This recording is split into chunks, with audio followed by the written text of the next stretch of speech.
It's Monday, April 15th. You're listening to Your Florida Daily.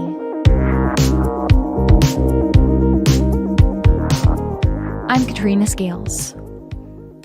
The Indian River County Sheriff's Office has identified the killer of a decorated veteran, a cold case from 1968 after nearly 60 years of suspense. The so-called Milkman homicide was the oldest cold case in the history of the Indian River County Sheriff's Office. 56 years later, deputies have identified Thomas Williams as the killer. Hiram Ross Graham was a Purple Heart recipient. He went out to do his routes in Gifford on April 11th, 1968, but never came home.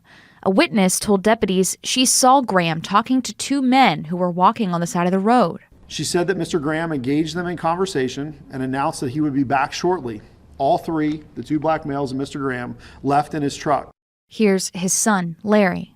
We didn't realize anything had happened, except my father was a little late in coming home, and then a sheriff's deputy, an investigator showed up. The following day, the sheriff's office coordinated a flyover and spotted Hiram's body from above.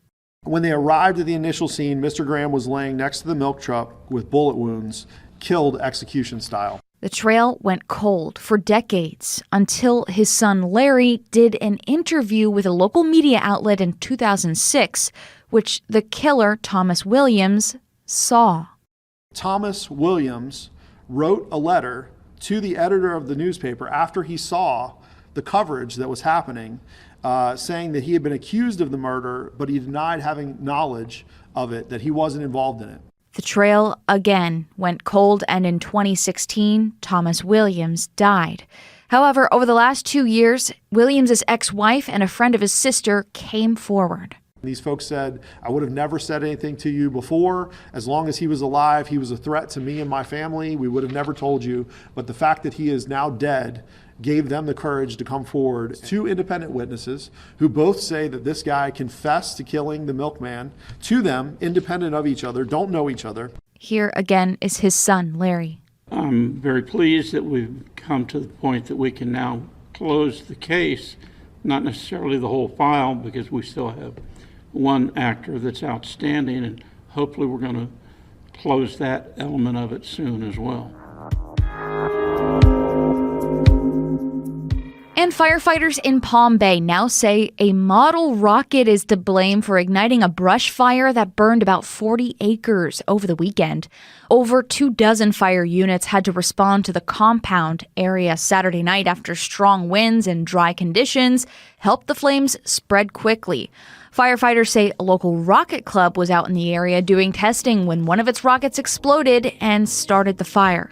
It took several hours to get it contained, but no one was hurt.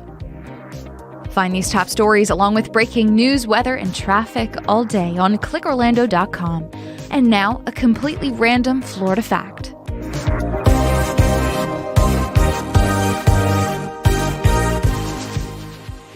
Yeehaw Junction. It's located where the Florida Turnpike meets US 441 in middle of nowhere, Osceola County. Well, in 2002, the Pentagon revealed Yeehaw Junction was a secret test site for biological warfare. In 1968, during the height of the Cold War, wheat rust was sprayed over fields 4 times in hopes of developing a fungus strong enough to kill wheat crops of an enemy during warfare. By the way, in more recent news, Tesla has unveiled plans for the world's largest supercharger station with an impressive 200 stalls in Yeehaw Junction. Your Florida Daily is produced by News 6 WKMG in Orlando. I'm Katrina Scales. Subscribe for new episodes wherever you like to listen.